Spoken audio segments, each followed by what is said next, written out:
guys, it's Melissa here. So, like I said, my name is Melissa and I am 35 years old. I wanted to make a video uh, letting you guys know my journey with thyroid cancer. Of course, naturally, when we get some type of diagnosis or some type of change, of course, we run straight to the internet to find out who, what, when, where, why. And either it took me a lot of videos to get all the information I was looking for, or I just completely couldn't find it, period. So I did want to come on and make a video so I can get pretty much majority of everything that I've been through, everything that, seems to be the process in one video. So just starting off on how I found out and things like that. I had a small little lump under the side of my neck. Tiny, very, very, very tiny. Nothing you would even think anything about. But me, of course, I'm like over the top, and my doctors know that. They know me. So I had that, but I was thinking like, oh, maybe it's from my tooth. My tooth is infected or something like that. I didn't think much of it.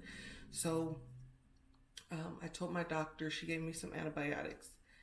Took the course of antibiotics and it did not go away. So I let her know, it didn't go away, but I really wasn't too concerned on it. I let a few weeks go by, maybe even a month. And then I'm like, nope, there goes my anxiety. I'm like, nope, I need to know something. So I, messaged the doctor back like, okay, I need a CT scan. CT scan because I don't know what that is. It wasn't painful, nothing. It was just a little bitty circle, a little bitty lump. And I'm like, I just need a CT scan. So of course she put it in for me. I actually forgot about the CT scan, and several months went by, and the nurse or somebody called me and was like, hey, this request is about to expire. You need to schedule. So I was like, okay, got that in, scheduled for the exam, for the CT scan.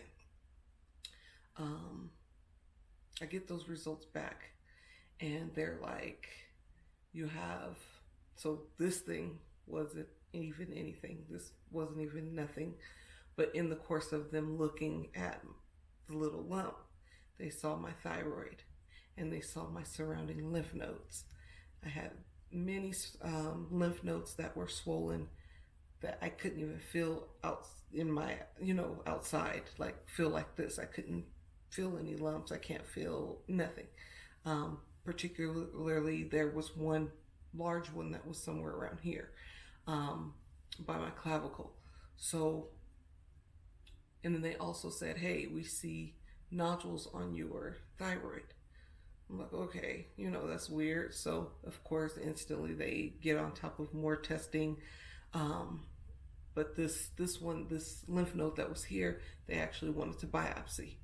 And then they wanted another CT scan of the rest of my body to see if there were any more swollen lymph nodes anywhere else. So I went in for the biopsy. That process was scary. I'm not even gonna lie, it was scary. But the actual biopsy itself is not that bad. So if it is something that you have to go through, really try not to allow your mind to freak out, because that's exactly what I did. And when I was done, I was like, that was it? Like, I'm like, really? That was it? But I had worked myself up so much that I was a mess. Those people were tired of me. But that's neither here nor there. Just really try not to work yourself up or think that it's gonna hurt. There was no pain. There was no nothing. It was all in my mind that, oh my God, the land of unknown, pretty much. Oh my gosh, what is this? Blah, blah, blah. So they biopsied it. The results came back the next day. So I am a nurse, and so, and outside of that, we all know no news is good news. So when I got a call, and of course it was the doctor's office, I'm like, I don't think I want to answer this call, but of course I'm going to. so I can, answer the call, and it's my actual doctor. So I'm like, all right, well, let's brace myself. So she, of course, informs me that this did come back as cancerous, but it's showing that the cancer that it spread here, so that the cancer is coming from my thyroid. Um, that it is coming from my thyroid. The type of cell or the type of cancer it is called papillary thyroid cancer. So she wanted to try and soothe me, I guess. I guess this papillary cancer is one of the better ones to have if you have thyroid cancer. I guess it's slower growing, so it's not as aggressive as some of the other ones, and that it doesn't spread as easy. But I guess in my case, I've probably had it for a while. That, like I said, I had no symptoms. I had no symptoms. I had no nothing. So I probably had it for a while. So it did spread. But if a person was on top of it sooner, it could have stayed right there and not spread out, and not got as bad as mine did. But with that said, I did want to go back to any symptoms. So going back, when I looked up how could I have gotten this, what are symptoms that I possibly missed, things like that, there was really no significant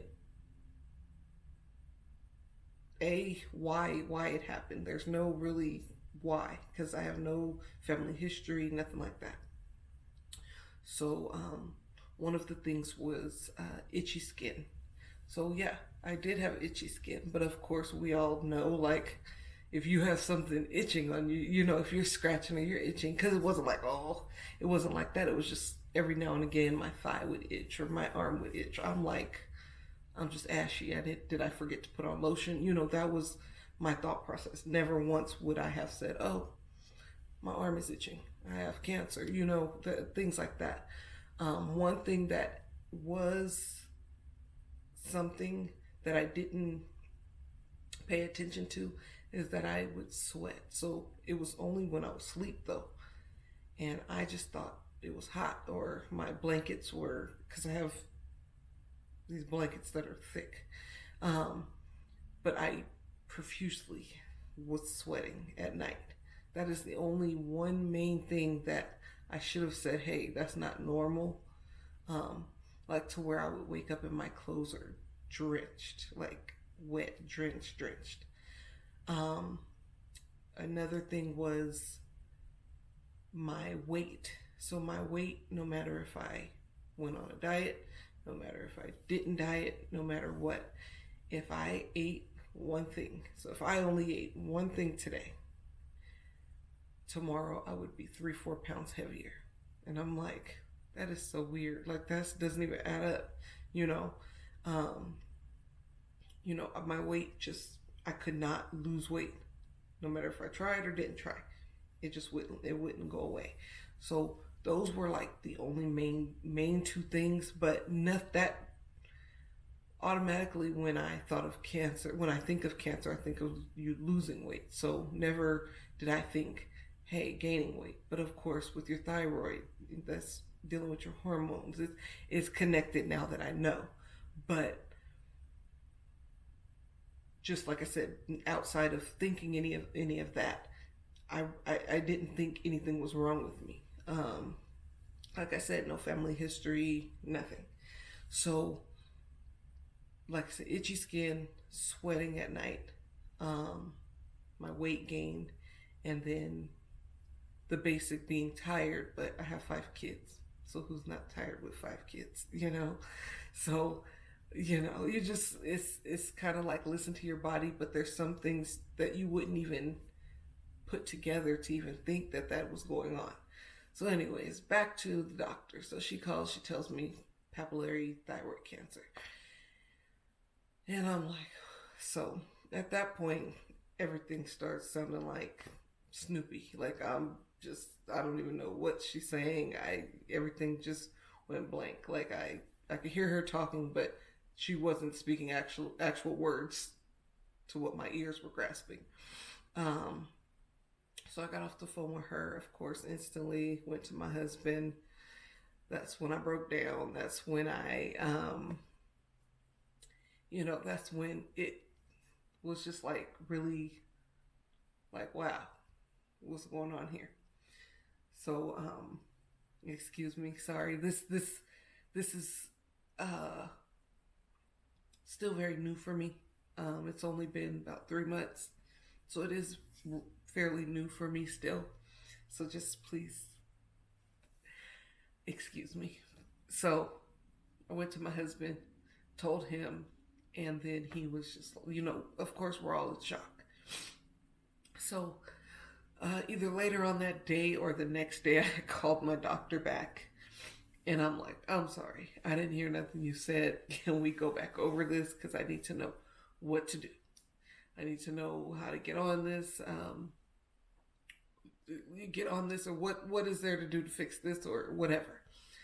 And so she said, I'm sending you over to the head and neck specialist. She said, I know this person personally. Get you over to him and you go from there to get surgery. So in not that long of period, like everything just went boom, boom, boom, boom, boom.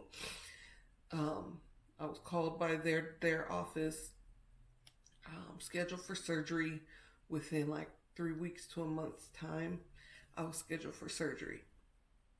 So I'm just making sure I'm not missing anything in between. Nope, after I found out, I went into surgery. Like I said, 3 weeks to a month. Of course, surgery alone is scary. It's just a scary thing being put to sleep, being intubated. It's just a scary, nerve-wracking situation. And I had really supportive people, of course, in my corner, and then the nurses, the doctors, they all were very supportive. So, of course, we're in the time of COVID, so I'm there by myself. My husband couldn't go in there with me. Nobody could go in there with me. Not a friend. Nobody. My mom.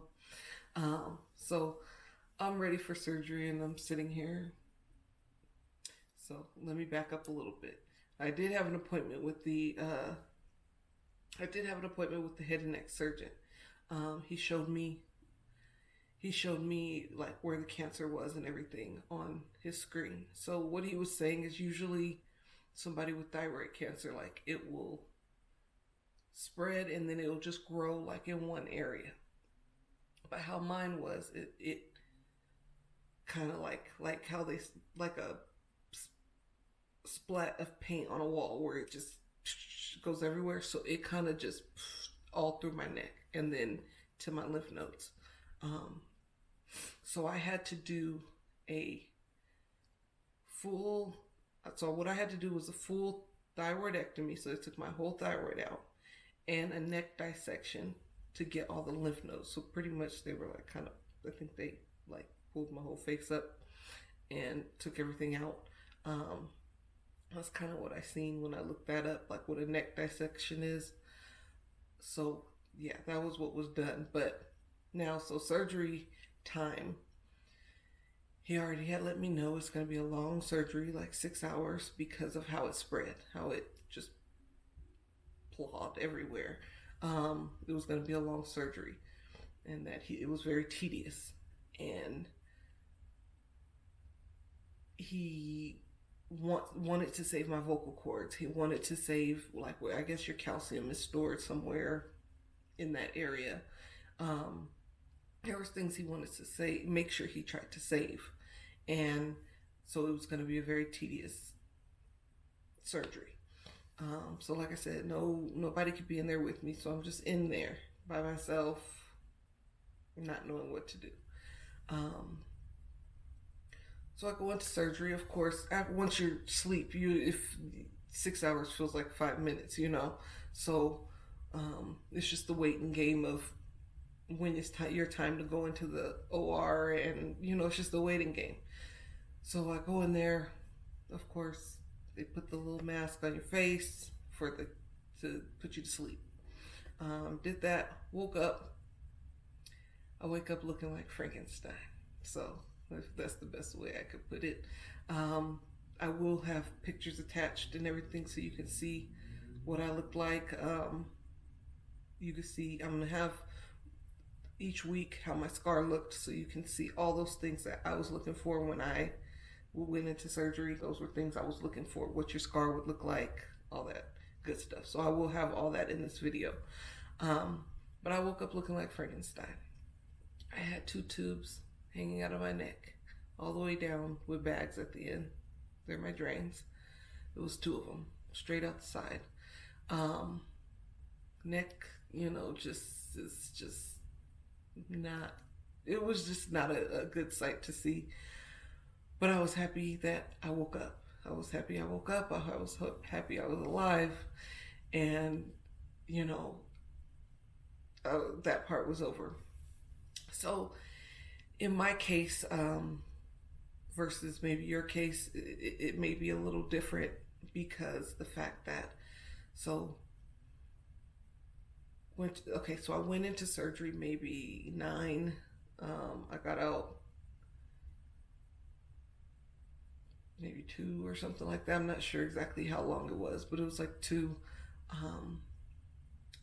So by, let's see, 12 o'clock at night, I'm looking at myself through my phone. I'm like, this looks a little swollen. Like, this looks like, I know I just had surgery, but this looks a tad bit swollen for me.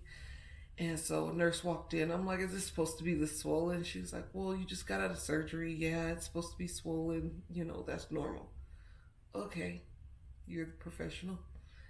I'm going to take your word for it, Then I start looking over here, and it's like blood is kind of coming down my neck, out of my drain. And I'm like, just something ain't right, that just doesn't sit well with me, because that just makes me feel like there's too much pressure. So with pressure, of course, there's no room for it to go, so it's going to seep out. So I kind of was not at ease, but I asked another nurse that came in, am I supposed to be looking like this? Because at this point, I look like I'm at Big Mama's house. Like, I have 2 chins, huge, and I'm like, okay, I don't know. But of course, I didn't say anything. I didn't really make a big fuss of it. So anyways, fast forward to 8:30, 9 o'clock in the morning. My doctor comes in to check on me, and he walks in, and his face looks like a ghost. And I'm like, yeah. I said, you looking at what I look like? I said, yeah. Is there a problem? Because I feel like there is. Instantly, he just starts moving. I mean, he doesn't move in a panic. He's a very calm person, but he starts moving. I need you to do this, like the fast stuff. Like, I need this, find an operating room, blah, blah, blah, da, da, da, da, da, da. And I'm like, yep, there's a problem, and I'm like, so what? At this point, I don't know what the problem is, but I know there is a problem. And so he comes to tell me that at this point, I have developed a hematoma on my right side. Yeah, it was over here. I developed a hematoma, and that it is life-threatening, and that my airways can close, and that they needed to get me into the OR to reopen me back up. So like I said, they're moving fast. They're moving quick. And I'm like, well, I have to go to the bathroom. I have to go to the bathroom. So I go use the bathroom. The nurse is like mad at me. But I'm like, I'm about to be asleep. I don't want to pee on myself. I got to go to the bathroom. So I do that. And then they wheel me back in. They find an OR room quickly, get me back in there. But I'm telling the doctor, like, because now I've already, at the first surgery, I already pumped myself up to be able to go through with it. Like I've already psyched my mind out to be like everything's gonna be okay. And to have to do it again, like to do it again, not knowing I would have to do it again, was like the craziest feeling. Like it just broke me. Like I just completely lost it. And I'm telling him, like, doctor, like, I have 5 kids. I cannot die. Like, I need you to understand that. I cannot die. So whatever you got to do, I need you to figure it out. And he's like, I got you. Like, I got you. Of course, he can't 100% tell me I'm fine, but just tell me I'm going to be fine. And so he's like, but we got to do this fast. So we got to go and we got to do this fast. So I'm like, all right, whatever we got to do, let's go. I believe at that point he had already called my husband, told him what was going on and what needed to happen and all that. So got redid the surgery. Pretty much they had to open me right back up. They used the same incision, of course, opened me back up, did what they needed to do, I guess, and closed me back up. Now I wake up, I have 3 drains. So I have 2 coming out of here, 1 coming out of here, 1 coming out right in the middle of my chest. And it was just that part was scary. That part was scary, but once I woke up again, I was refreshed that I'm alive, I'm here and I'm alive, God is good and he got me through and, God is good. That's all I can say. Because I easily could have stopped breathing. I easily could have, anything. Because that was several hours that I went through with that hematoma in my neck. So did that, got out of surgery. I stayed there an extra day or 2, and then I was released to go home. That process is not so bad. It's not too much. I wasn't in too much pain per se. It just was those drains were very uncomfortable. They feel like they're like tugging. They feel like they're tugging at your skin. It's like it's in there and then it's like stitched, like so it stays in place. And it drains out any excess fluids in those bags that's at the bottom. You have to measure them in like a little cup. You have to dump them out when they get full or halfway full. You dump them out, measure it. You have to keep your measurements for a 24-hour period to see what your mLs are. So see how much you're putting out, pretty much. So you had to do that once I got under 15. If it was draining less than 15, then he removed it. So I got 1 removed at a time. He didn't remove them all at the same time. Whichever one was least over like 24, 48 hours, if it was a certain amount, then he would remove them slowly. So that happened after maybe about a week or a week and a half, 2 weeks. Because they were draining a lot. Then what happened? So just really make sure you keep your drains clean. This one that was here, I don't believe that it was anything I did though, but this one did get infected. So just look out for any, like they took it out and then I kept it covered. I did everything I was supposed to do, but it wasn't healing like the 2 on the side did. And so it was oozing out like this thick, pasty, it was just thick and it was brownish at one point. It was yellow at one point. It was just all this different stuff. I went into like chills and then I felt hot and of course, so I felt hot and then I felt cold and it was bad. But of course that's your body's sign of infection. So like I said, I let the doctor know he wanted to see me got me on antibiotics, got that cleared up. It did keloid a little bit. I'll have a picture of that as well. It did keloid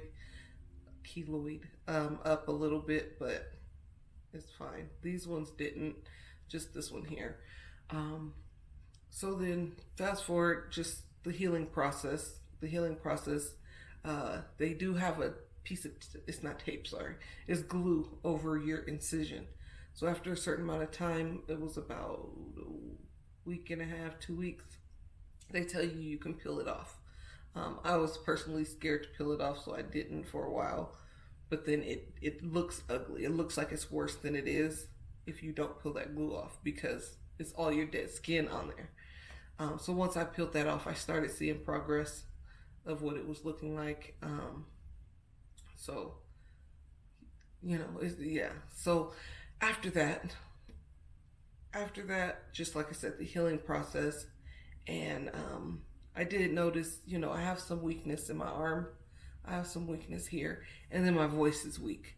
I have no high range, and when I talk, like how I'm talking with you, I have to push. I feel like I have to push to get my words out. Like I can't just talk regular. I feel like I'm pushing and I'm out of breath. But he put me with a voice therapist and I'll be starting physical therapy soon to try to get some more strength in this arm. It's more like my neck and my arm, to where I just feel weak. If I hold my head up for too long, I just start feeling like pressure and weak. So last thing is, after you go through the surgery, you will have to, I believe almost everybody, now don't quote me, but majority of the people will have to go through a radiation iodine pill. So it is in a pill form.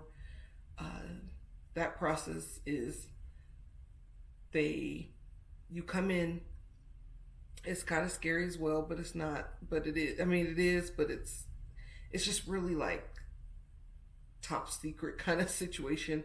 They come out with this little container that's like all, like they got it from a smoky room, like a ice room or something. You open it and the actual little clear containers inside. You can't touch it with your hands. You have to put on gloves. You can't touch the pill. You have to pop it in your mouth. Can't touch it at all. So it'll be one pill. It's just like the I-123. That one is not like like the radiation where you can't be around people. That one you take just to do your scan. So you take that one day, the next day you come for your scan. It's a scan that slowly scans your whole entire body to see what residual cancer cells are left over. It also shows like if it spread anywhere else, and it kind of gives them an idea of what's the dosage that you need for the actual strong iodine 131.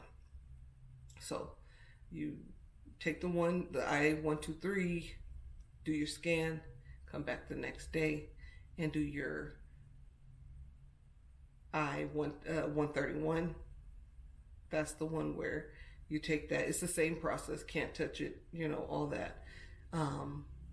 You come in, take that pill, and then they send you straight home, and you have to be isolated for 2 weeks. So pretty much not around anybody for 7 to 10 days, and then no kids, no pregnant women for 14 days. So that's at the point that I am at right now. I just, took my pill, and yeah, that's going to be another video outside of this, that whole process, how I feel, what it's doing, and all that good stuff. So that's going to be another video. But pretty much you're up to date with me and everything that I've been through and have dealt with. And like I said, I just wanted to make sure, a lot of the process was in one video, because that's definitely what I was looking for when I found out. And it was kind of difficult for me to find.